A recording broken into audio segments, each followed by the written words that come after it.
I'm Joe Guy. And I'm Naomi Guy, and welcome back to Why Will No One Date These Guys? This is a very special episode. It's an asthma experience. We're going to speak in soft, low tones due to the topic today. It's all about coping skills. Before we do that, we're going to sample today's drink, which is a lovely hibiscus tea. Naomi, why don't we take some sips? Okay. That is not a lovely hibiscus tea. I don't like that. It literally just tastes like black tea with sugar. That tastes like black tea with sugar. We chose a Argo tea today, a hibiscus tea sangria. It came in a nice bottle, which I'll probably reuse for other drinks that I come up with. But yes, the flavor is not very good. They describe it as a medley of berries and orange, thirst-quenching hibiscus tea, and crisp apple notes. I only got sugar and sweet. Joel, I think you're freaking out the audience. Am I freaking out the audience? Just for the audience's sake, if you've never had hibiscus tea, go find yourself some hibiscus flowers from a Mexican grocery store. Most ethnic food aisles will carry them this time of year. But put them in some water, let that sit overnight, and you got yourself some really nice cranberry-flavored punch. It is a little tart. bit of agave nectar. It is tart, and a lot of people add... Maybe a twist of lime. Cinnamon stick if you're feeling special. This is now a cooking podcast where I give simple, friendly recipes that you can do in the comfort of your own home. What are we talking about today, Joel? I don't know. That's a good question. Naomi, we did an episode on coping skills. We did an episode on what we did in order to take care of ourselves and treat ourselves right in this stressful world. And it occurred to me that I probably should go to the experts and figure out their suggestions because, our experiences probably aren't things that can be easily mapped onto other people's lives. And there's good data out there from, literally a century of psychology. So I found a book. It is called Coping Skills. It is a comprehensive but also short read talking about tools and techniques for surviving every stressful situation. And so I wanted to do kind of a book report. There are other books that I want to, bring to this podcast and kind of summarize and discuss in detail, but this is one of the first ones because, again, it's a very simple, short read. So it's by Dr. Faith G Harper. She's a PhD in LPC-S, in ACS, and ACN. That is all gibberish to me. Most of that doesn't make a lot of sense to me either, but it sounds like she's qualified, which is important. But again, this is part of a series that she's done on different life techniques and strategies for, dealing with stressful situations. It's a cheap book. You can get an e-copy of it online. But yeah, we just wanted to run through it and talk about how she understands the importance of coping skills and the actual techniques that she thinks are important. Naomi, why are coping skills important if you're in a relationship? Can't you just take all of your negative juju and take it out on your partner? That's not what your partner is there for. Really? Yes. I think that if you're in a relationship with anyone, that if you need to take out your negative energy, yes, they can be a helpful source of, hey, I need to rant for a couple of minutes. Can you just listen to me? But I do not think that you should be taking out your negative energy on your partner.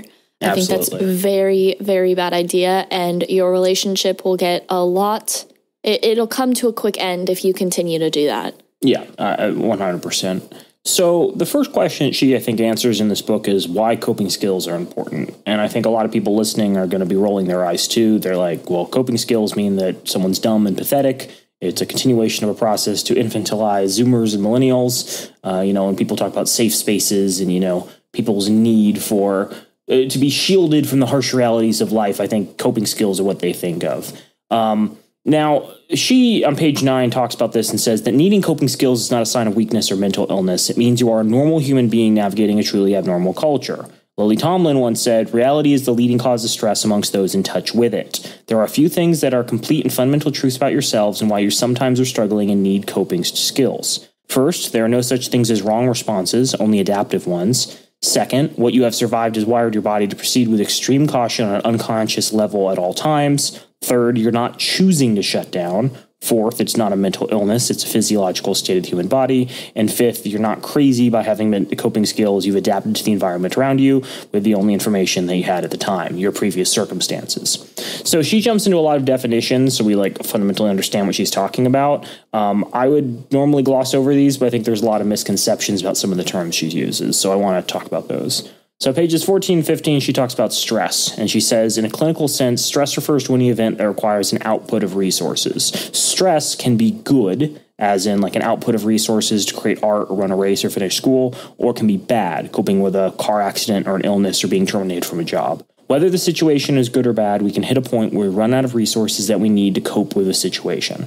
And that's what distress is, the point of resource depletion, the point where we need support. Whether you're suffering enormous amounts of emotional pain over a mismatch between your gender or your birth assignment, whether you're simply aware of this mismatch and there are things that can be done to bring you in alignment, you could be said to be experiencing psychological distress. You've hit a point where you need resources.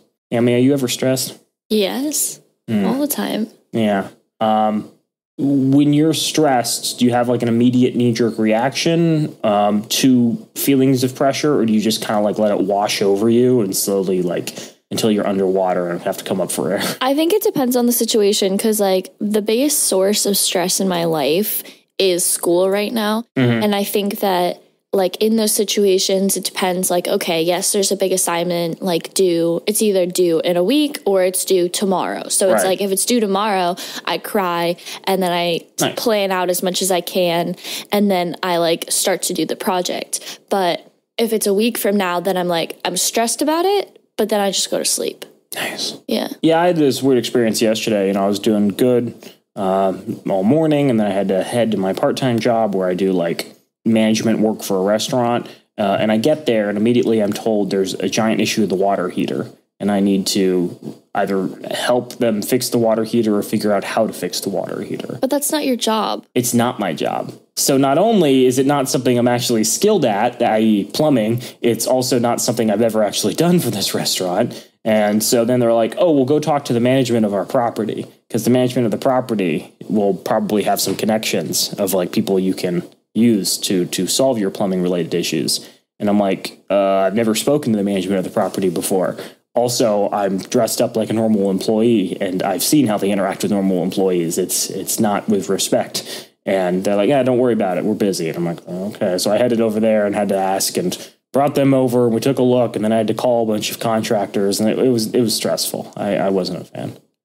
So Dr. Harper then talks about triggers. So psychologically, triggers are events, sensations, images, memories, etc. that facilitate the re-experiencing of any event that overwhelmed our ability to cope. Re-experiencing is the big word here, y'all. If you have an unresolved trauma, your brain is wired to literally relive that trauma in order to protect you in the present once something cues up that traumatic memory. Now, she notes that she realizes that makes absolutely no pragmatic sense, but the brain's an asshole. Like, we don't have a lot of control over what our biochemistry does. Being triggered does not mean being upset or disliking something or perceiving something as someone as more challenging any more than someone disagreeing with you means you're being bullied. Being triggered means you're literally reliving a traumatic event in your body and mind and are not functioning in the present moment or dealing with your present experience. So I do think like younger people use the word triggered much more casually than the clinical term. It became a very like casual term that people use all the time. Yeah. And I think that was annoying to me because like I personally have not experienced, I'm not trying to like make myself make it seem like I have, because obviously this is like a serious issue, but I do know several people that they went through a trauma really early on in their life. Mm-hmm. And then something so simple just triggered them to make them relive it. And so they didn't remember it because their brain kind of stuffed it away. And then they had to relive this trauma, but they weren't reliving it because they didn't remember it in the first place. So it was like the first time that they had experienced the trauma. And so they had to like actually live the trauma, and they didn't understand where it was coming from. Yeah. And again, I think this is where this perception that all the youth are weak and mentally feeble, and the merest thing that disagrees with their political opinions will send them into a catatonic stupor. But no, it's an actual like mental condition. It's not something people have control over. And I think more importantly, it's probably been around for a while. Like PTSD was like diagnosed until like the 1910s. So, there are sure thousands of people who would go to war and see their friends get blown up and then, have to deal with those memories for a while, but there weren't the proper terms to articulate, what was actually going on. And so I think it's good being able to define these things and bring them into common usage so that we understand, what's actually going on and how people are reacting to certain things. So she then defines coping skills and why she thinks coping skills are important, and says that they're conscious efforts to utilize resources to manage or mitigate stressors. The stressors are either internal in the form of health issues, trauma, flashbacks, negative self-talk, wiring, etc., or external, bad shit happening, other people's trauma, all the crazy shit going on in the world. So I think that's interesting because stress comes, from us, but obviously we can't see the stuff that's internal, right? Like if someone's having a bad day at work, and you haven't seen the boss angry at them, it seems that they're not, going through a lot in terms of projects at the moment. You might think, oh, they're just being lazy or they're tired or, they're partying all night now, they can't get the job done. You might be disappointed in them.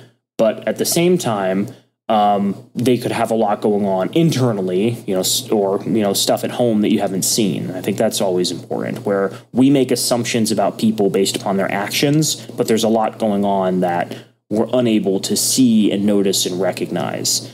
And so this is something that, I've tried to do a lot more in recent years, is understand that people who act in a certain way have a lived experience in life outside of the situation that I encounter them in. It's difficult at times because some people are real jerks, but it's paid off in other ways where, someone who I think you could brush off as being a jerk or a dick or just a bad person turned out to have like a much deeper, richer inner life and opened up a bit more once you started talking to them and recognizing that. I have a question for you. Mm-hmm. I read a quote recently saying the sooner that you realize that people's actions are more of a reflection on them and not a reflection on you, you start to understand people better and things just start to just slide off your back because you aren't as affected. And I would say that that's true in some circumstances. Like, let's just say like they're gossiping about you or, something like that, just dumb shit like that. But I don't think that's necessarily true in all situations. What do you think about that?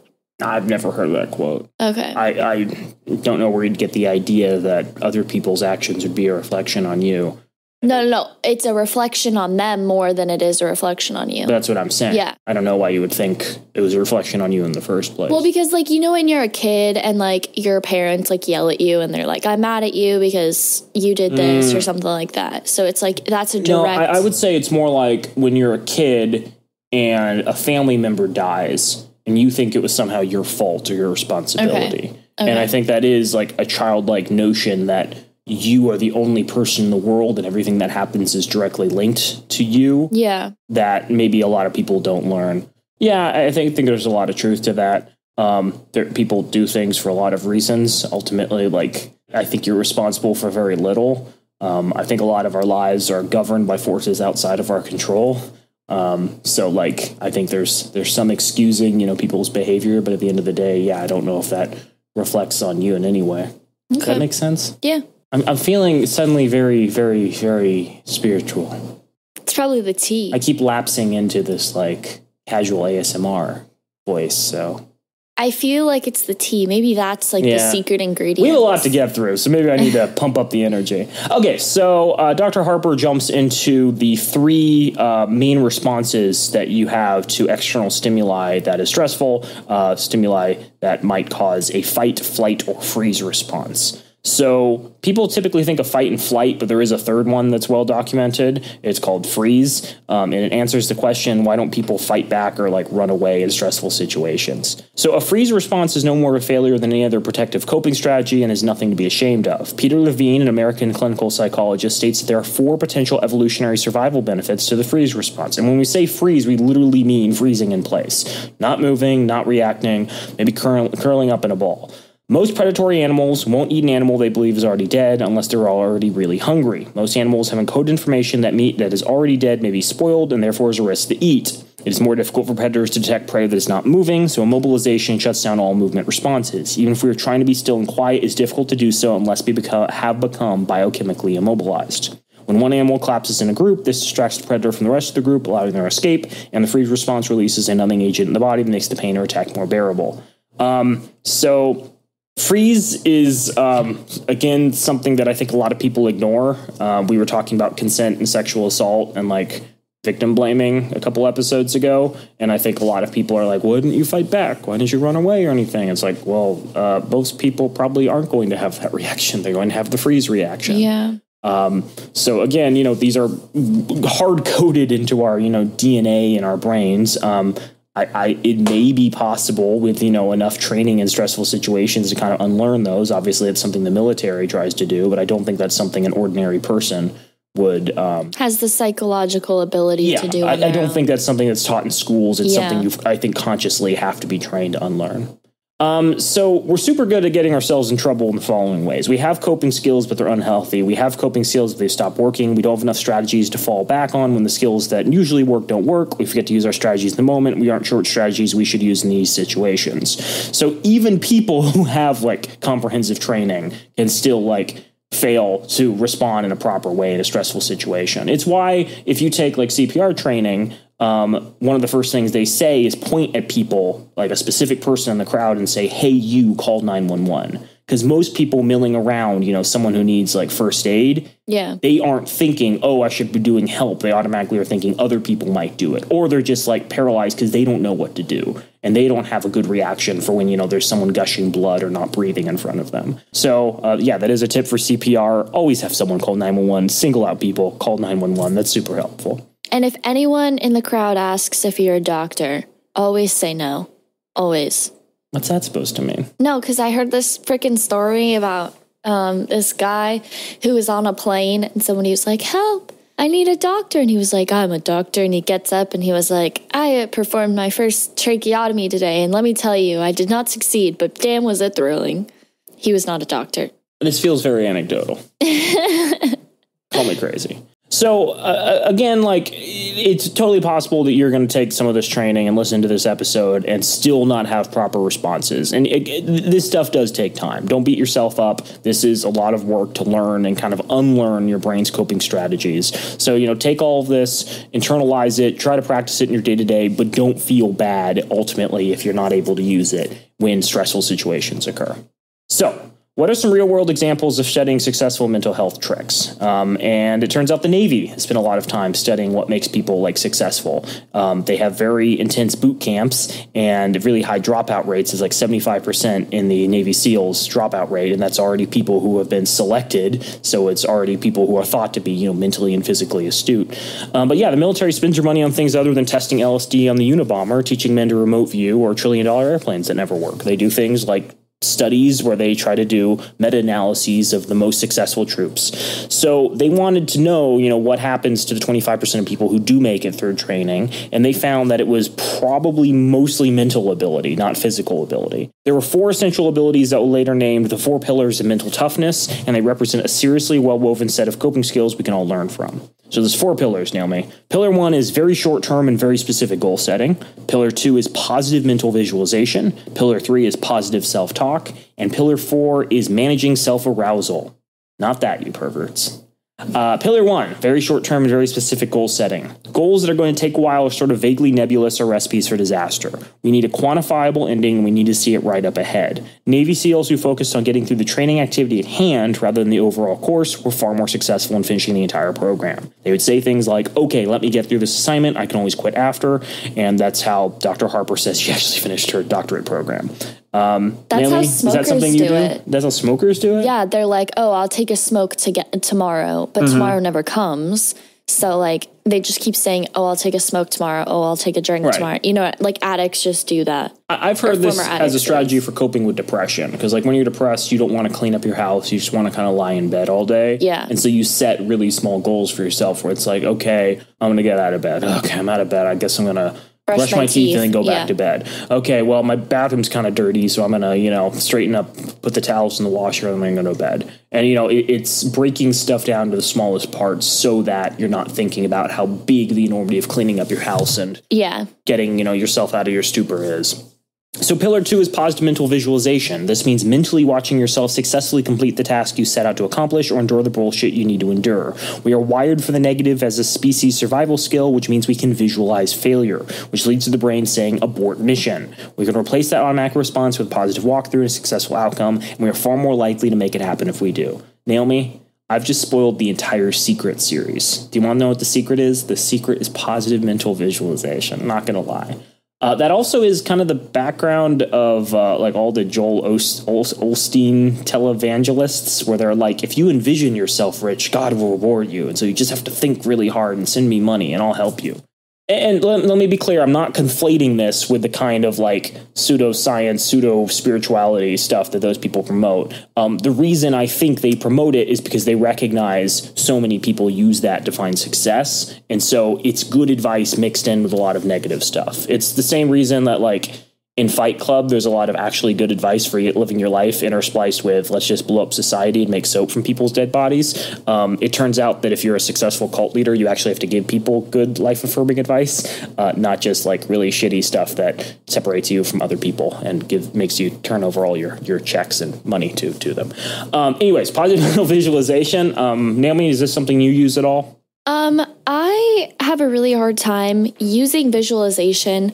Our mom, when we were younger, I don't know if she did this with Joel. She might have read The Secret after Joel left the house, but I think that she was a big proponent of visualization, but it was really always hard for me because I have a really hard time visualizing and keeping on task, in the sense that like I can't visualize and not have negative things pop into my head. I'm like, oh, well, what if this goes wrong? And then I visualize that and it's kind of like really bad and it's harmful for me because I'm like, oh God, then maybe that will happen.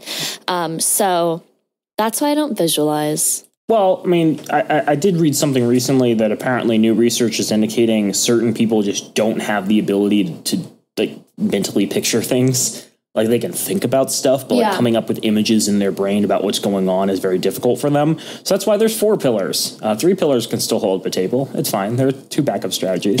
Pillar 3 is positive self-talk. Dr. Harper says our rate of inner dialogue is far higher than our capacity for verbal speech. It's actually been clocked at 4,000 words a minute. And again, since we are wired for the negative, we tend to speechify negative ideas. If we intentionally use positive self-talk mantras and encouragement, we are far more likely to succeed. Remind yourself this ain't no thing. That's how she spelled thing, compared to everything else you've been through. And hell, your survival rate thus far is 100%, so the odds are in your favor. Rockstar. Positive self-talk. I probably need to do more of that. No, you don't. You need to ask for more help. That's your first goal. No, I do think a lot of people immediately jump to the worst aspects of their personality when thinking about themselves. And I think most people are like fundamentally good. Like they may not always do the best things, but like they're inclined towards like doing good in the world. And so like I do think that it's important to articulate, you know, all of your positive qualities. It's easy to forget in the heat of the moment, you know, whether or not you contribute positive things to the world or not. And so, you know, constantly articulating that, reminding you of that makes it more automatic. Look, I see a lot of depressing Zoomer memes. I shared a lot of depression Zoomer memes for a while. It's all about how the world is collapsing and everything is terrible and you suck because you didn't get into a good college and things like that. And I think there's room in this world for that kind of humor. It's fun to goof about your failings and be cognizant of them and be more open and accepting. But it's also important to like recognize your baseline is good. Does that make sense? Yes, it can be harmful. Okay. Number 4, pillar 4, managing self-arousal. So managing our cortisol and adrenaline production is a huge part of coping. Techniques that keep the body calm in turn keep the feeling thoughts better managed. Breathing techniques are a big part of that. One of the basic ones that SEALs use is a simple 4x4 technique. In for 4, 1, 2, 3, 4, then out for 4. 1, 2, 3, 4. It's less complicated than some of the others, which makes it easier to use when your brain and body are going to absolute panic mode. She gives the example where during training, candidates have their wrists and ankles tied so they're dumped in a pool so they can, you know, get the simulation of drowning, and the breathing part doesn't work so good anymore. Breathing techniques can help us so much more in immediate moments of utter terror. This is actually something that I do. Every so often I'm feeling particularly stressed and I will do breathing exercises, and boy, within 30 seconds to a minute, you're feeling so much better. It's very helpful. You? Do you like breathing? Yeah, I do like breathing. Call me crazy. Sorry, you're catching us before Naomi's had her morning Red Bull. Oh, don't spill all my secrets. That's not fair. Naomi's beauty hack. No, I'm actually coming down from my Red Bull high, so I've been drinking coffee the past 2 days, and it's just not doing the same thing. No, I do think that breathing, like, and coming up with breathing skills is very important, because I think that a lot of people are just like, okay, if I breathe once, it'll be fine. But I think that actually coming up with, okay, I'm going to breathe in for 4, and it honestly just calms you down, because it gives you one thing to focus on at a time. Yeah. And you don't have to like be thinking about multiple things. You can just be like, okay, I'm going to breathe in now. Okay, I'm going to breathe out now. So she then talks about different types of mental health tips. And the reason I think it's important to categorize the different types is because if you're in a pinch, you're not in the mental state necessary to walk through your like checklist of mental health techniques. It's a little easier if you can like broadly understand the categories, and then given the situation, you know, do whatever falls under that category to help, rather than like having specific things that you need to think about in the moment to help you, if that makes sense. So grounding techniques are one of the things that she talks about all the time. Grounding techniques are one of the can-do coping skills that cost nothing and don't make you look stupid, like, you know, doing walking yoga or something, walking meditation. So mental grounding, they're intended to keep you in the present moment by focusing on your current situation and surroundings. It's saying things to yourself, like literally mentally, I'm feeling afraid, I'm not afraid, I'm not angry. This is also something that I've used before. Every so often, like I get unhappy and I will literally like say to myself, I am not unhappy, I am feeling unhappy. I am not mad, I am feeling mad. And I think it's really important to separate yourself from the emotion, because the emotion is, you know, just a burst of chemicals. Your entire identity is not defined by it. So she suggests using phrases or mantras that are soothing to you. Things like, I got this, or this is temporary. This will pass like a fucking kidney stone, but it will pass. Boy, that's really fun. Those Navy SEALs and the positive talk that they use. Playing categories games with yourself. So naming all your favorite shows, movies, books, songs, etc. The point is to draw from your semantic memory instead of your emotional memory. So you want to distract your brain from thinking about whatever it is in the now, and pulling, you know, from your kind of knowledge centers. So, you know, think about different movies that you like. Think about different colors of paint that are on the walls of your house. Think about all of the objects in your bedroom. Or even, you know, just your favorite animals or something. So again, it's drawing your brain's mental energy away from the emotional reaction to things. Describe something in great detail that's attached to the present moment. It could be all the colors you can see in front of you, or the article you're holding in your hand. And the fourth one is going over your schedule in your mind, or the steps it takes to complete an activity you do well. This is accessing procedural memory, which is a declarative form of memory, just like semantic, which helps you detach from the emotional memory being triggered. So these all, again, fall under this idea of mentally grounding yourself. Physical grounding is another option. You can like check out from where you are with your brain. But you can also do stuff like physically. So notice your breath, just the physical in and out breathing experience. Don't focus on anything but your breath. Just be in the moment of breathing. Walking mindfully, noticing every step you take and the feeling when your feet connect to the earth. You could also like hold water in your hand, like a little teaspoon of water in your hand, and try not to spill any of it. Touching objects around you, jumping up and down, eating something mindfully, noticing all the flavors and textures of it, making sure your feet are touching the floor. Have someone else, if this is something that helps you feel comfortable, with their hands on you to ground you in your body. And then there's also a technique called square breathing. So square breathing is a little bit different. A lot of people don't breathe properly. They kind of lift their entire body up, and that's really inefficient and actually really bad. So she suggests square breathing, where you lie down and put a stuffed animal or something lightweight in your stomach and breathe deeply enough to see it move. It's a kind of breathing that is a functional coping skill. Square breathing comes from dialectical behavior therapy and is an expansion of Navy SEAL breathing technique. So what you're doing is still the breathing in for a count of 4, holding it for a count of 4, breathing out for a count of 4, and holding out for a count of 4. And then you repeat that sequence 3 more times for a total of 4 by 4 by 4. But yeah, so it's a form of de-stressing. It's not putting any pressure on you. You are completely relaxed lying down on the ground. And it's harder to freak out when you're about to fall asleep. I find that. Another category beyond grounding is pendulation and titration. So recognizing the different feelings in your body and learning to recognize changes in them. She goes into a lot of detail on this. I didn't really find it as insightful. I would say read the actual book if you don't like my summarizing skills. But she also touches upon the importance of prayer and meditation here, and I like the way she unpacked their importance. So she says that in her professional work as a doctor, there are a lot of things that people tell her about their coping techniques, and one of the biggest is prayer and meditation. So I think a lot of people ignore the importance of prayer and meditation because they're time consuming, and a lot of people like our age aren't religious, but she thinks they're very important because prayer and meditation are probably something that people find weird because they're tied so closely to spirituality. And a lot of people like who have trauma have negative experiences with organized religion for whatever reason. It could be how your parents raised you. It could be the belief systems that you've tried to unlearn over time. It could be negative experiences with Catholic priests. There's a lot of fucked up shit tied to organized religion. There's also good things done by religion, but a lot of trauma is rooted in people's reaction to religion. So she talks about Gerald Blanchard, who's a psychotherapist who writes on sexual abuse and indigenous people's coping techniques, definition of spirituality. And he defines it as purposeful belonging. Our fundamental way of invoking purposeful belonging are prayer and meditation. So when she says prayer, what she's really talking about is the idea of talking to. It's speaking to ourselves or something bigger than ourselves, a higher power of some form, about things like wants, needs, desires, and intentions. Human beings are storytellers, so having a conversation with somebody is a lot like telling a story or thinking about a story. It's more powerful than talking to a friend, family, or therapist because it's a grounding experience that helps us be more aware of our thoughts, feelings, and behaviors. I think that's really helpful, like this idea of prayer as speaking to someone who isn't a friend or family member, because I think even if you're having open conversations with a lot of people, there's still probably a lot you're keeping to yourself. Would you agree?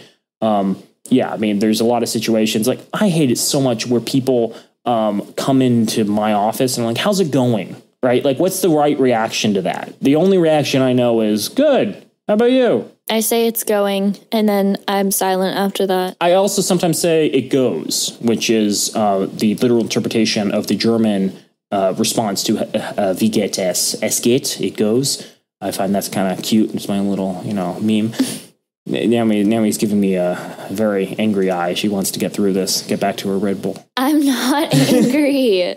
No, I think that it's important to be open and honest with yourself, even if you aren't open with others. And so I can understand, why prayer is so helpful. I like to talk to myself. Like if I'm in the car and I'm like feeling a little bit of stress, either like I've come from a stressful situation, I'm going to a stressful situation, or like somebody just flipped me off or something, then like I just talk to myself and I'm like, okay, it's going to be okay. It's going to be okay. After you fire a couple rounds at their vehicle. I read an article this morning. ABC's News came out with an article this morning saying that every 18 hours somebody is killed from road rage.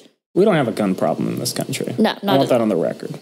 We have gun solutions. Well, I don't think it's all guns because some people like come out with a crowbar and they're like, why do people stop?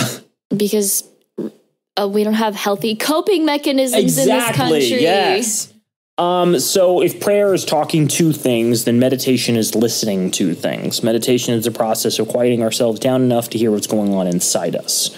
So they're both different forms of this idea of purposeful belonging. It's like living in the moment, doing nothing but thinking about, who you are and where you stand in this universe. And so I can understand, that's a very big picture perspective on your life that you have to adopt in the moment. I can understand why so many people find solace in that. So she also suggests if prayer and meditation aren't something that works well for you, escapism is a way of pulling back from an untenable situation, not getting muddled up. So it's literally like going into other worlds where you read books or listen to music or watch TV shows. Okay, that's a bad example. It's a way of moving to another space in a mental and emotional way. Like if you're in like a really stressful situation, it's like going to McDonald's and playing in the ball pit. It's a deliberate move into a different physical or emotional space. And I would say the emotion of being in McDonald's ball pit is very different than being in a high stress office or school situation. I feel like that's just as stressful. Those ball pits are disgusting. She says, you could do something like going to a thrift store and buying up all the Babysitter's Club books, or, running a bubble bath and sitting in that, or just escaping in general. The reason I say that watching TV is a bad idea is because escapism should be proactive rather than passive. People who struggle with depression will typically end up watching a lot of TV and feeling bad about themselves because they're not doing anything. So we want things that provide a sense of pleasure, but also even like a sense of mastery to it. So, I think a lot of people our age enjoy coloring books. like adult coloring books. Yeah. I've done a couple adult coloring books. They're actually I don't enjoy adult. I enjoy kid coloring books. So I have Ninja Turtles and I have dinosaurs. How chunky are the crayons you're using? It's not crayons. Like, I use markers and I would pencils. say one of the reasons that adult coloring books are a step above kid ones is because for kids, it's like just the art of mastering their motor skills and like coloring in the lines. And for adults, it's even like more specific where you have all these little tiny boxes that you have to fill in. And so it is this kind of purposeful grounding where you're thinking about your space in the moment and trying to, concentrate only on the task of getting, different boxes filled and in a pleasing way. I'm still trying to master my motor skills. You've seen the way I drive. That's fair. I think, escapism is another option. Do something that's very, very different from what you're doing. I don't think it's necessarily most helpful because if you're super stressed, you're probably not in a mental state where you want to go actively seek out something different. You probably aren't thinking about that sort of thing. But if you can, definitely use that. I want to skip past a little of this. I wrote it down initially in the summary, but I think, we've already gone over it. I think that in general, people just need to understand the importance of keeping a lot of different tools in their toolbox. There should be a lot of strategies that you are aware of that you can use. And with that, you should practice them at different points when you're not stressed, right? Here's an example. When a police officer is given a gun, they aren't just handed a gun on day one and told, oh, you might need to use this. They actually have training that goes with it. In the same way, this is our PSA. We do not support police officers in this country. Naomi, the imagery of a police officer is intuitive to people. This analogy makes sense. Okay. We don't support the police system and the racism that is built into the police system in this country, and that is the end of our PSA. Go ahead, Joel. I like firefighters. I like firefighters too. No one hates firefighters, and they're really attractive, so. We should get a firefighter calendar. Ooh, now we're talking. Yeah. This is now a home furnishings podcast. So build up these things in your toolbox and practice them when you're not in feelings of stress. There will probably be periods where you go a month or two without encountering stressful situations. And, schedule some time to, do some coloring books, do some grounding techniques, just do some meditation on a weekly basis. Try to build up the mental connections in your brain so that these are intuitive when you do encounter stress. So I'm skipping past a lot of this. Again, she goes into a lot of detail with other techniques such as the art of creation, the tombstone test, the ability to change the world, the ability to do nice things for people, practicing compassion and loving kindness. But I want to jump to the actual toolbox she comes up with at the end because there's a lot of really useful techniques. I count 48 of them, and I want to get through these without making this podcast 2 hours. So, number 1, chewing on things. Gum, beef jerky, Pop Rocks, something you can focus your attention on. You can't chew on Pop Rocks. Yeah, you can. I thought you just let them melt. If you're boring. I like explosions in my mouth. I saw this video of this old guy, and he was like, oh, I love these. It's like 9/11 in my mouth. And I was like, what the fuck? I was like, homie, it's too soon. Oh, jeez. When will that joke have aged? So I think that goes with this idea of grounding yourself and thinking about other things other than your current situations. It's difficult to be angry when there's Pop Rocks exploding in your mouth. Number 2, finding something to keep your hands busy. Stuff like Play-Doh or silly putty is less distracting than fidget spinners, slinkies, fidget cubes, etc., but use whatever works for you. I have a fidget cube. I don't use it very much. It's in my desk at work, but it is definitely fun to distract myself in a situation. Did our brother give that to you? I bought it for him. I bought 2 of them from a Kickstarter. The original Kickstarter? The original one for a bunch of Chinese manufacturers took the concept. Fidget spinners always kind of confused me because they don't seem nearly as fun as fidget cubes. I know they predated them. Oh my God, I don't understand how they got so popular so fast. It was like if you were a cool thing, you had one. Okay, I guess Pogs were a thing too. Kids are weird. Kids have low standards. I found a fidget spinner in IKEA one of the first times that I hung out with someone, and we just passed it back and forth for months because it was so fun to play with, and then it just broke one day. How do you break a fidget spinner? There's so few moving parts. I have a memory of it being run over by a car, but I don't remember how we got to that point. Number 3, blinking. It interrupts our brain's perception of time. According to research, it may function as a way of slowing down our neural metabolism. It's essentially a system reboot or mini nap that we go through during our waking hours unconsciously that we can also do consciously when stressed. Keeps your eyes moist too, which is nice.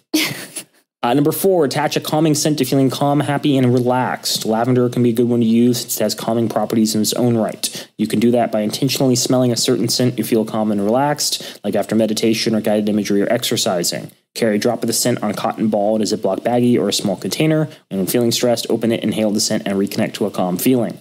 So this is kind of funny. I mean, I like that. There's a Pavlovian effect. When I was at the Montessori school in like 3rd grade, Miss Judy gave us little bottles of smelling salts. It was like peppermint and lemon essential oil. They were supposed to help mental cognition. Yeah. It was like this idea of like focusing. And the way she talked about it, I thought it was like some magical, like mystical, it's panacea that would solve all of your problems. Yeah. And so I started sniffing it whenever I was about to take a test. At that school, and then my school after, when I started at the Great Heart School in 7th grade. And it turns out at an actual school that's not a Montessori, taking out bottles of things and sniffing them is not a great look, and it raises eyebrows from teachers. Oh, God. And so I had those confiscated for a week as they got in touch with our parents, and our parents were like, it was a Montessori school, chill. And they're like, yeah, okay, don't bring it again.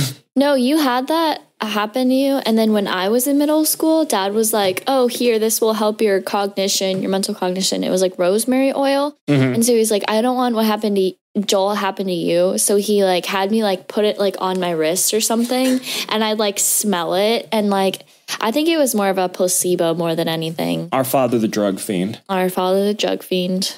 Number 5, when you find yourself thinking in terms of negatives, such as I can't deal with large crowds, I can't run a 10K, add the word yet to the end of the thought. I can't deal with large crowds, ... yet. I can't run a 10K, ... yet. I can't sabotage a space shuttle a billionaire is taking to outer space, ... yet.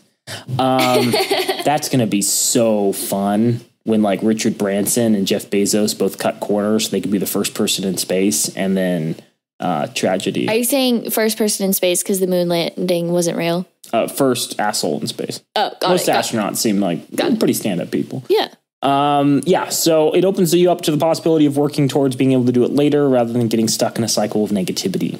Number 6, take a hot bath with Epsom salts for a detox. If you don't have access to a tub, at least soak your feet. I'm not a big fan of taking baths. I used to be. It just like soak in there for hours and read books. And now it feels like a big waste of water. And then you're just like soaking in your own juices. It's like a Joel soup. Why did you say that? Yeah. So yeah, I'd say, soak your feet. I think that makes a lot more sense. Take a nice warm shower or something. Go ahead and cry. Number 7, sad tears release chemicals that other tears don't. I don't know how you deliberately cry. Maybe cut some onions and then, oh my God, cut onions. And then while you're crying, make French onion soup. That sounds like a good way to cure depression. But it says sad tears release chemicals that other tears do not. And I don't think you're sad if you're cutting an onion. Okay, personify the onion, name the onion, and then chop it. Charles, Augustus, Windsor. Basil, yeah. Number 8, create a list of 5 things you're grateful for. Either mentally or write it down. Dr. Harper says that her mother made her do this when she was little and she hated it, but it worked. Can I go back to the sad thing? Yeah. Okay, so I know that like when I'm having a stressful situation, I cry and it gives me a lot of relief. But there was like, can you help me diagnose this? There was like 2 or 3 weeks in April where I just cried like 8 times a day. Like the weirdest things would just set me off and I'd just cry. Let's talk after this podcast. Oh, God. Oof. Joel's going to send me to a therapist. Potentially. Or one of those mental hospitals where they like Joke's on you. I'm a registered therapist. I'm not. No. They tie up your arms like behind you. I don't think they still do that. They definitely don't. Not since Reagan.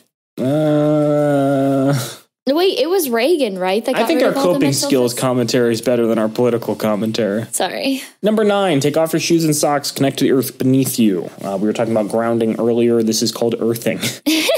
Number 10, hold a piece of ice in your hand. It's not going to hurt you, but the sensation will disrupt the other distress signals in your body. She suggests this particularly for thoughts of self-injury. It's a feeling of pain, but it also doesn't have long-term damage. I think that's really interesting. Every so often, like I'll just be chewing on ice or something, and I will get completely distracted from whatever I'm doing because my mouth is so cold and my teeth hurt. So I think it works.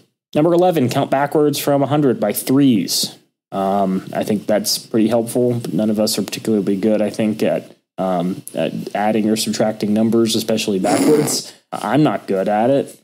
I mean, you can do this for any amount. You could be like, 500 count backward by nines or something, just odd numbers that, aren't evenly divisible that force you to actually do some mental math and keep track of where you are. When we were younger, we used to go to this like religious retreat for a weekend every, I think it was like September, October in Prescott. Used to sacrifice chickens, set fire to the non-believers. Exactly. And during that, two of the older girls that were going on the trip were talking about how when you get pulled over, you have to say, and they suspect you are intoxicated, you have to recite the alphabet backwards. And I realized that I can't even do that sober. So how could I do that intoxicated? And thinking about that, if I have to count back by threes, like I know when I was in a class in my freshman year of high school, I had this teacher that he would do this thing where we'd line up in, like, if we got through everything in time, like, or early in the class, he'd line us up in the back of the classroom and we'd have to count by prime numbers.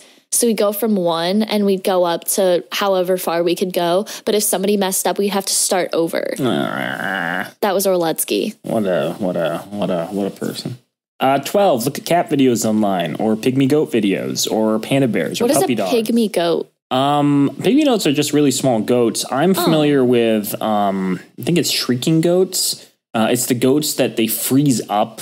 Their entire body solidifies like they're in rigor mortis, and they just topple off of things when they get scared. Oh, people don't freeze them. They freeze up. Yes. Okay. Yes, I was like, Joel, why would you find that funny? It's pretty adorable. I also like videos of cows being released from barns in spring. And boy, cows know how to party. Aww. Let me tell you. Number 13, identify whatever muscles are tense in your body and intentionally relax them one by one. Number 14, visualize the stop sign in your head and tell yourself stop. Number 15, picture an ideal moment in your life. Put yourself back in that experience and connect to the positive feelings you associate with that time period. I don't know. This one's kind of weird. My memories are... you've heard that like memories are reconstructions. It's like, 1,000 details that they just like reconstruct every single time you try to like access a memory. It's your interpretation of the situation. It's your perception of the situation. Yeah, I feel most of my memories are kind of like me looking back through a third person perspective. I don't have like a close emotional attachment to a lot of memories, if that makes sense. Okay. Maybe this comes from having poor mental visualization because I'm one of those people. Maybe you just don't sleep enough and your body just doesn't put those memories into the right place. Yeah. I mean, I can imagine applying emotional states to different memories, being like, yeah, I guess I was happy there, but yeah, it's not something I do a lot of. Just something that helps you. Julie, you sound like so depressed right now. Are you like, oh man, and then that was the first day I had horchata. That was good. No, like sitting on, when we went on vacation with BB, I think you were there. I'm pretty sure you were there. It was the last time we were in San Diego. I was passed out on the beach. No, yeah. San Diego. Okay. And we were on one of the Coronado beaches, and Claudia and I were drinking kombucha. And it was like the really, really good kombucha. And we were just sitting there and it was so peaceful. No one was on the beach. You were passed out. Dad was getting sunburned. And Mom and BB were just laughing. So it was just a good, it was a good memory. Editor, when you're editing this episode, whenever Naomi just said liquid heroin, please substitute the word kombucha. We please correct that in post. This is the buzzword pineapple. When you hear the word pineapple, I need you to go back and correct whatever was just said. Oh my God. Number 16, blow bubbles. It's impossible to have a panic attack, inducing breathing and control your breath enough to blow a bubble at the same time. That seems fair.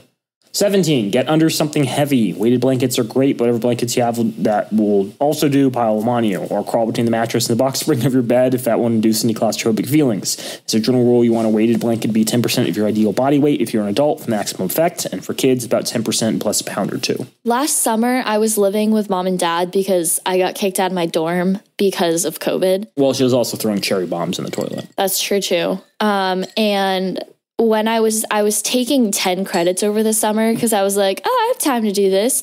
And I was very stressed. So I just, for a period of time every day, I would just lay under my dad's weighted blanket. Now who's sounding depressed? I'm fine now. I'm fine. I had coping mechanisms. This is true. You built up your toolbox. 18, sit in the sun. Vitamin D helps depression symptoms and reduces systematic inflammation in the body. If you're in Arizona, wear sunblock. I've gotten some fun sunburns recently. I literally was just hanging out with this person yesterday, and they looked like a freaking lobster because they went down the river. It was like 2 lines down his legs that were just like, it was where he like put the sunscreen, and you could see like he didn't rub it in properly or something, and he like looks like a lined lobster. It's really funny. That's fun.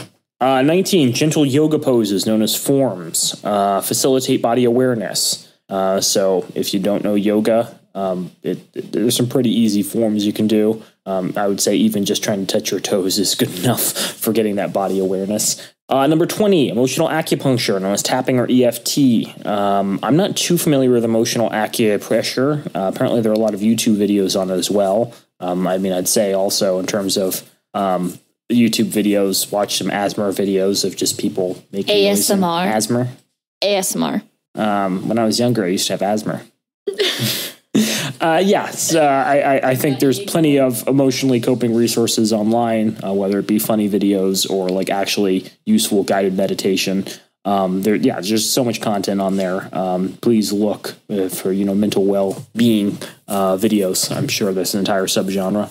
21, drink something warm and soothing, coffee or tea, honey and lemon. Don't do caffeine if caffeine makes you edgy. I enjoy a nice hot cup of coffee. I enjoy coffee that's just been made after it sits for like 5 minutes. Otherwise, it scalds my tongue. But yes, a nice warm beverage is a great way for me to wake up. I notice the effects of energy from the coffee like less than 30 seconds after I've consumed it, which probably is impossible biochemically. Could be a placebo effect, but I think it could also have something to do with injecting all that warm liquid into your body. Your body's like, oh, this is something. I dig it. I feel different now. 22, take a picture of a living thing that you love. Your boo, your kiddo, your fur baby, your bestie, a gorgeous flower, yourself. Take pictures, remind yourself there's love and beauty living out in your world. I've gotten more into documenting my life for a long period of time. I didn't like people taking photos of me. I'm doing a little bit better now of like documenting my existence. It's literally just food.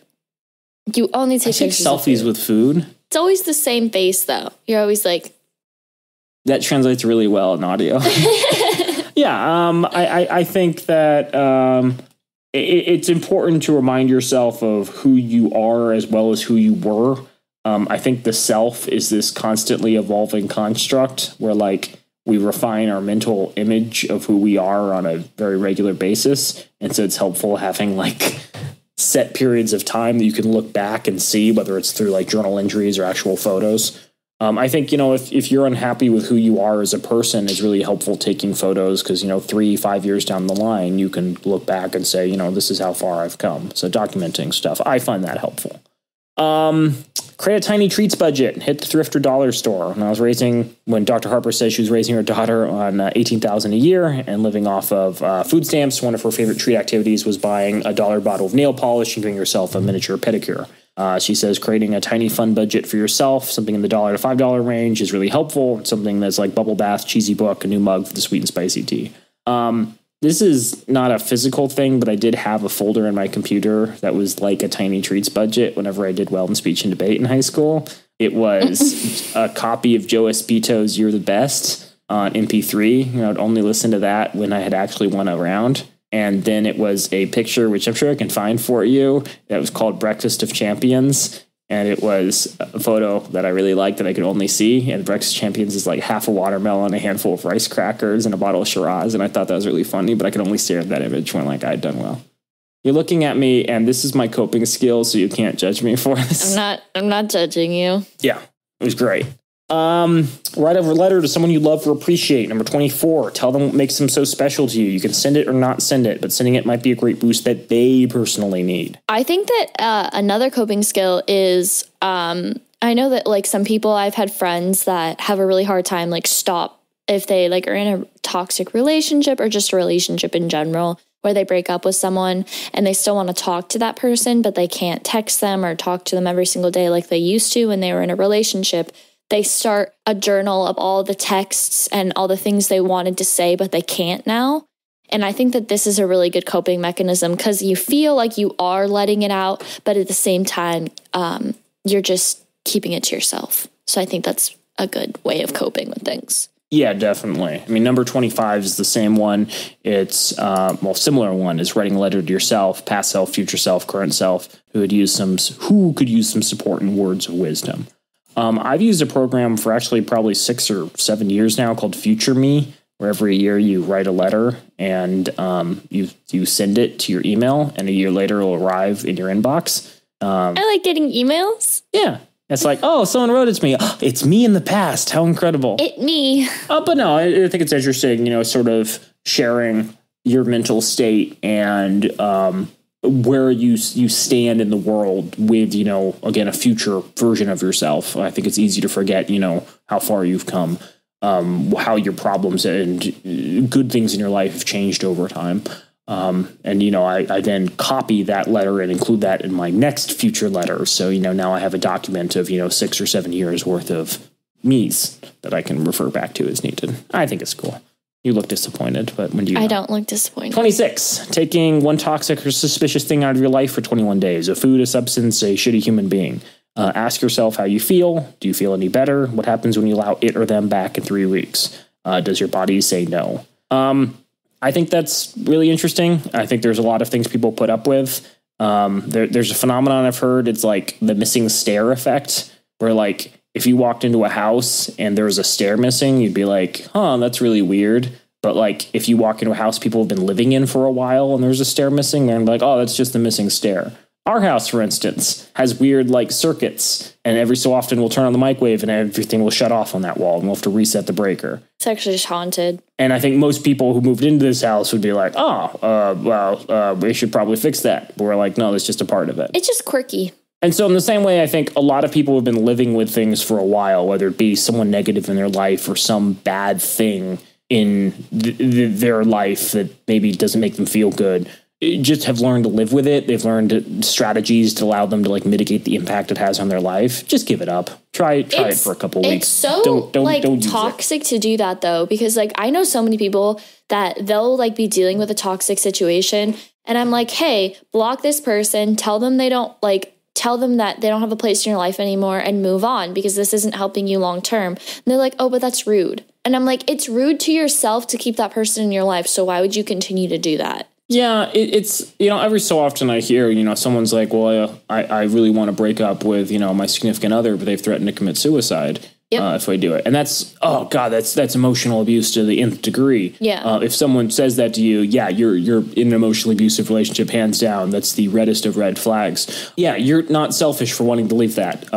Ultimately, you can't control what they do or don't do. I would say in most instances, they're just bluffing so they get attention. But it took me a long time to learn that. Yeah, even if they're not, like, still, you are ultimately not responsible for what other people do. Yeah. And so you should not tie yourself to those individuals. If you need to go and ghost them, please ghost them. You are not obligated to stay in relationships that are, like, super abusive. Or, in just, like, the personal or professional settings. And let's not get away from this idea of, like, taking food and substances out of your life. If maybe you feel bad after you've done a bunch of drinking on Saturday night, maybe don't drink on a Saturday night. If you keep eating large pieces of bread and your stomach says, no, don't do that, maybe you're gluten intolerant and should try not eating all that bread. But yeah, I think it's worth testing your diet. It's worth, assuming things. Our mother recently had an allergen test and it was revealed a lot of things she used to be allergic to, she's totally fine with now. And a lot of things that she used to be totally fine with, she's now allergic to. And apparently what you're allergic to changes over time, which is really crazy to me. But yeah, it's totally possible that something you think is okay because you had an allergen test a while back no longer is good for you. Thanks, human bodies. Woohoo! 27, drink some water. We live in Arizona, so we already drink a lot of water, but drink a lot of water. Your urine should not be yellow. Thank you, Dr. Harper. Okay, it should be a slight tint of yellow, but mainly it should be like a clear. It shouldn't be a dark yellow.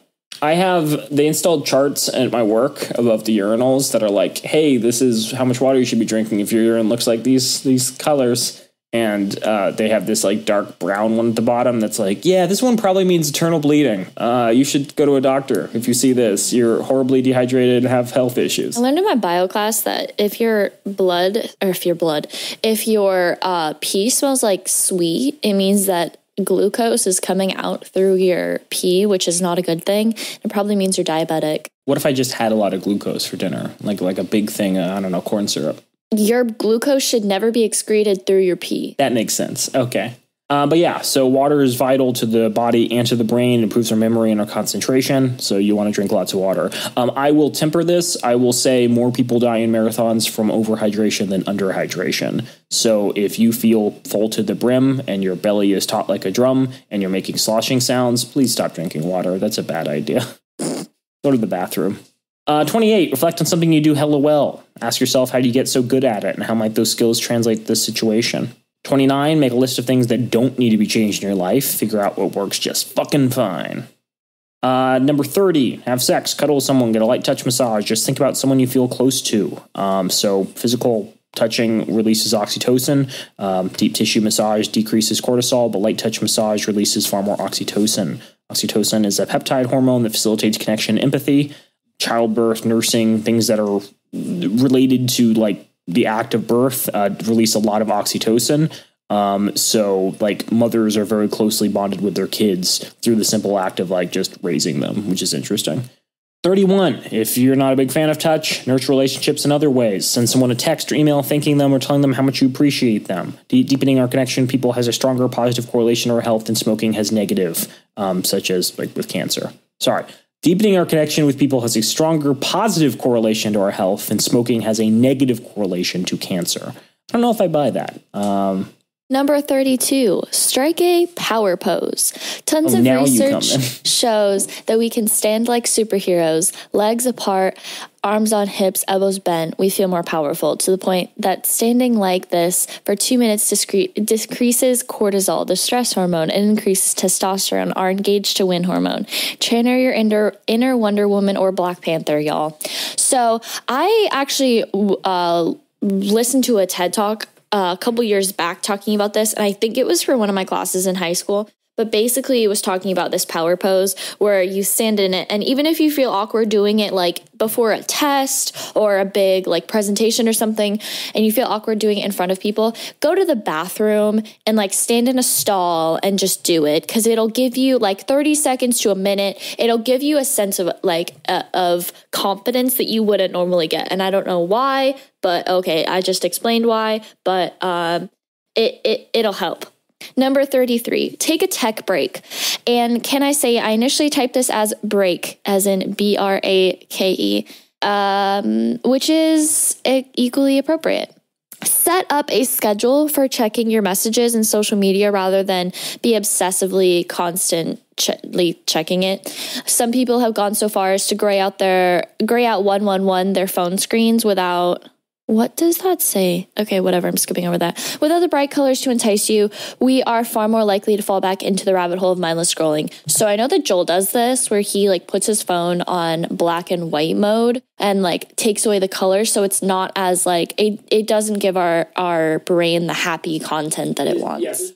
Number 34, picturing someone or something that represents loving kindness and compassion to you. Could be a person, a spiritual figure, maybe an aspect of nature you resonate with. Picture yourself in the presence of this compassion and loving kindness and feel those things towards yourself. What would you like to hear from it, and how would those experiences feel to you?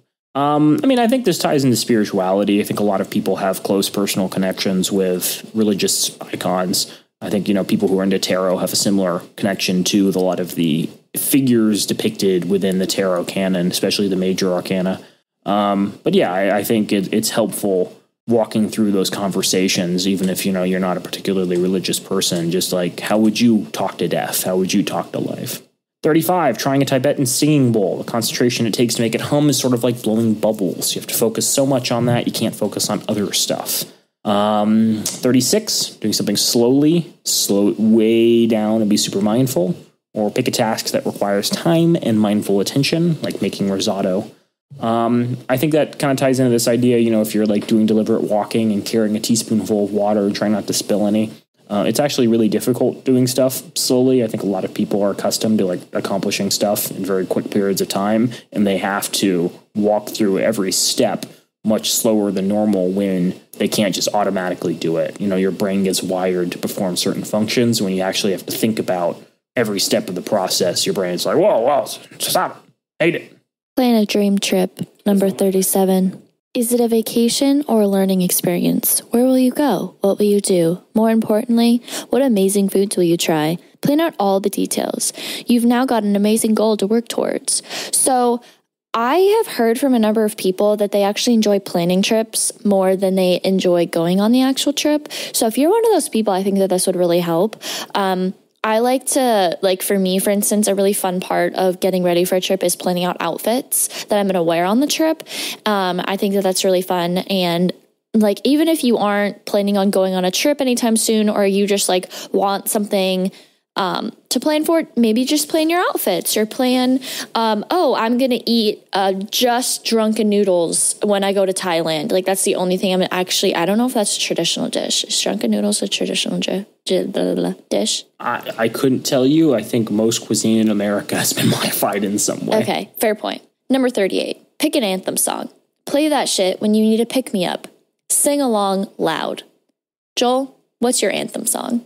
That's a really good question, because I don't listen to a lot of music. I think that your anthem song is that one song, the Fight Club song, the soundtrack. This is your life, ending one moment at a time. This is your life. It's really depressing. It's all about IKEA furniture and materialism. It's pretty cool. Hold on, I gotta find my anthem song. I'm gonna look for it. I like Lizzo. Everyone likes Lizzo. Lizzo's pretty good. All About My Juice. Good as hell. Good as hell.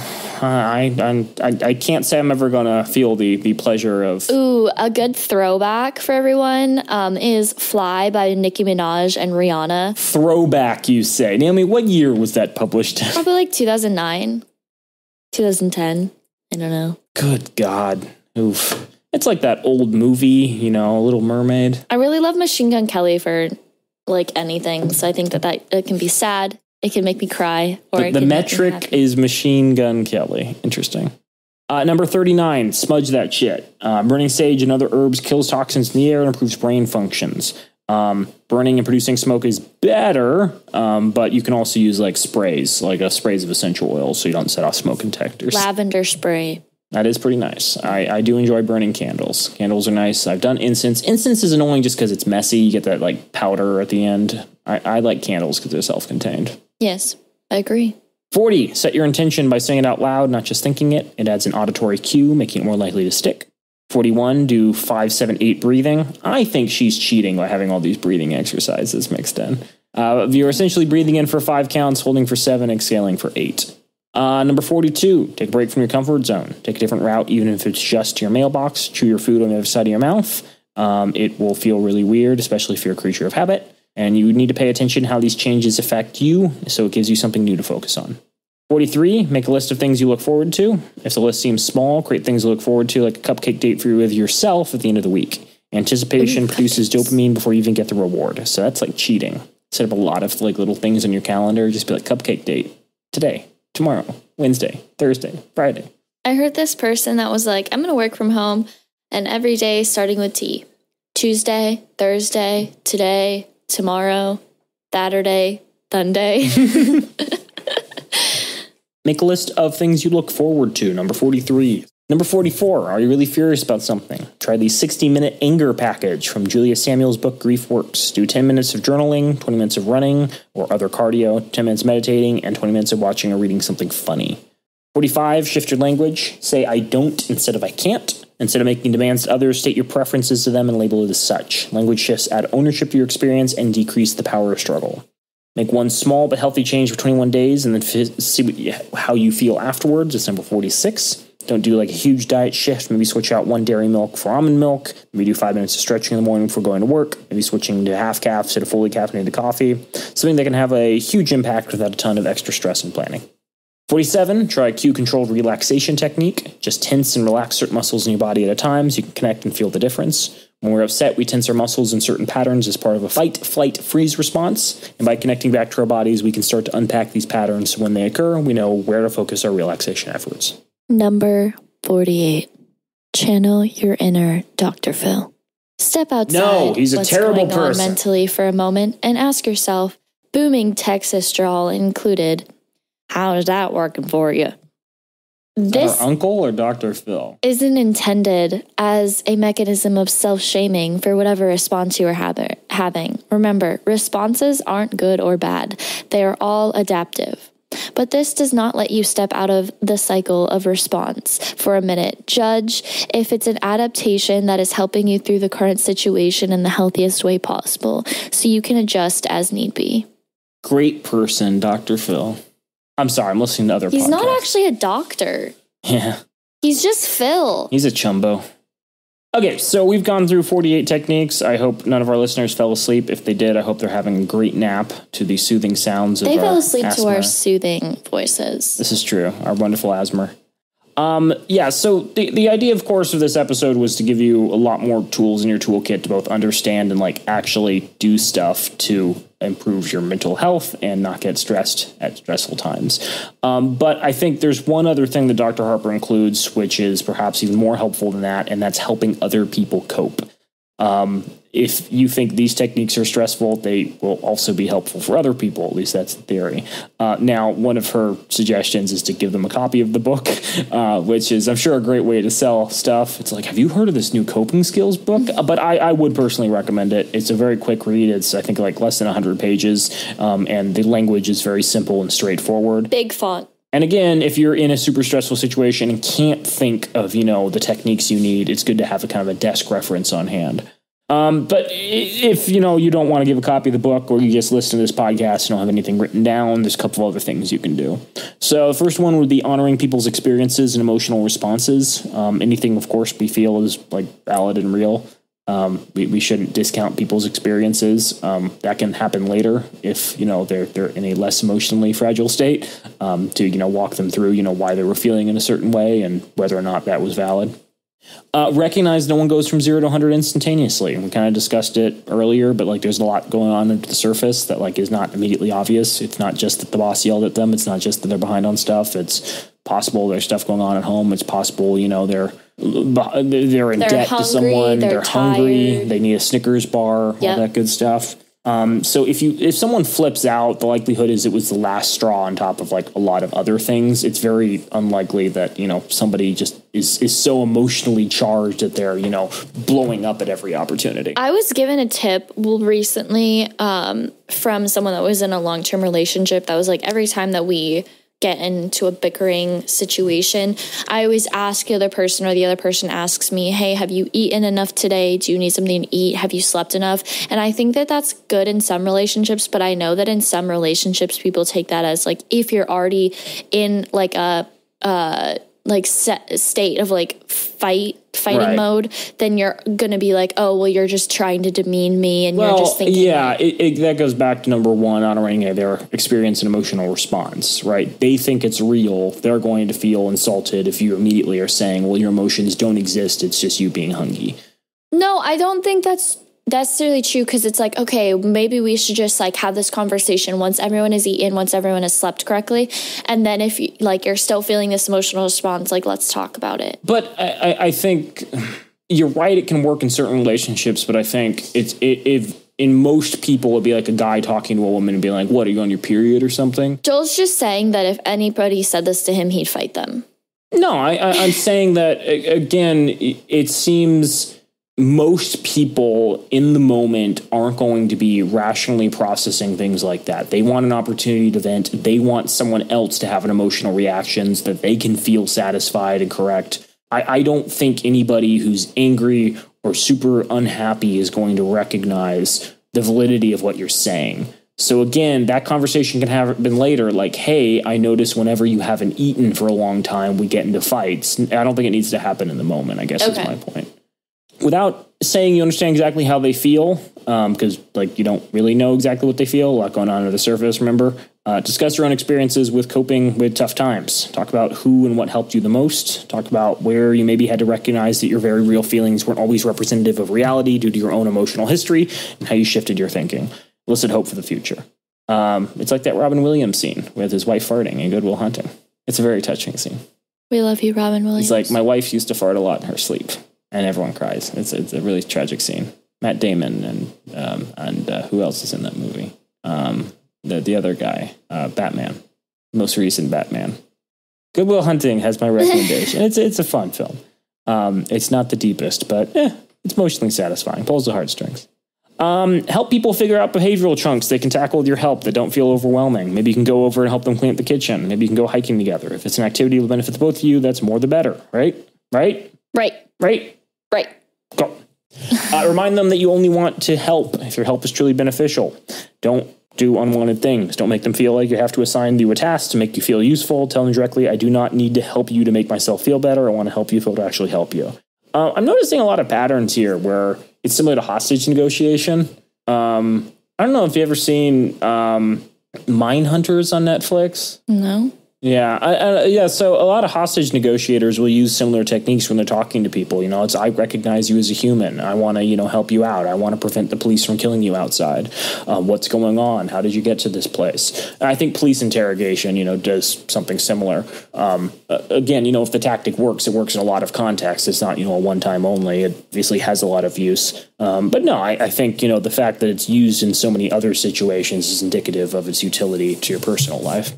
If someone says they don't want help and support, leave the door open for later support. Tell them if anything changes, you are available to help and would genuinely like to. I think that's very useful. I think some people want to take the easy way out and they're like, oh, you don't need help? Okay, bye. I'm going to go watch the game. No, you need to be a committed friend in the long term. And then finally, the suggestion is get trained in suicide prevention. If you haven't already, be brave in asking those difficult questions. Good training that's all online, only take an hour of your time. It can be found at Ask Certification Training. Remember that someone may be in a bad place and the response to your experiences can be directed towards you or towards people you love or care for. You understand where someone's coming from, but you don't need to allow bad behavior. Establish boundaries, communicate the consequences of them not being respected, follow through on the consequences, and if contact becomes limited because of these behaviors, communicate what new behaviors need to see before contact is re-established. That seems good. That seems good for all relationships. Like, hey, I have a shitty parent who refuses to respect the boundaries I've placed on my kid. I have a shitty parent who continues to yell and demean me for my career choices. I have a shitty sibling who's stolen money from me in the past. I'm not, sorry, to be clear, these are not personal experiences that I have had. I've had a ex-boyfriend who refuses to accept that we've broken up and shows up with flowers every week. Oh, I knew about that one. Yes, all my good ex-boyfriends. Yeah, but I think these skills have a lot of utility and function, for both your personal life and then to help the others around you who you feel might not be in the best of relationships. So that is all the information we had for today. This has been Joel's book report where he just reads the book. And he actually made a whole diorama. Yes, a whole diorama. It has action figures and articulating pieces. Lots of fake moss. A lot of those fake dollar store trees that I've spray painted so they look slightly better. Yep. Some Warhammer 40K figures. But no, I think, again, we wanted to kind of dig a little deeper into this topic of coping skills past, our personal experiences and what made us feel good. Consider this kind of a part 2 of that original episode. I would recommend additional books by Dr. Harper. I will probably buy some more from them because I found this one so helpful. She publishes under Microcosm Publishing and has a number of books, including Unfuck Your Brain, Unfuck Your Intimacy, This Is Your Brain on Anxiety, This Is Your Brain on Depression, Unfuck Your Adulting, Coping Skills, Unfuck Your Anger, Unfuck Your Boundaries, and Unfuck Your Year. Boy, that would have been helpful last year, Damn. Yeah, damn. Unfuck Your 2020. Too real. Boy, the gift that keeps on giving. Yep. Naomi, I think that is the end of my report. Do you have a grade for me? A++. A++. +++. Incredible. I'm going to really skew the curve for all these other chumbers. Yep. I expect you to do a book report sometime soon. DM. Okay, well, this has been us at Date These Guys, or Why Will No One Date These Guys. We need to remember the name for our podcast. Peace. With peace and love, we are understanding. We're ending the episode. One day we'll figure out how to do so in a way that doesn't make us look like idiots. Yep. Bye. One day.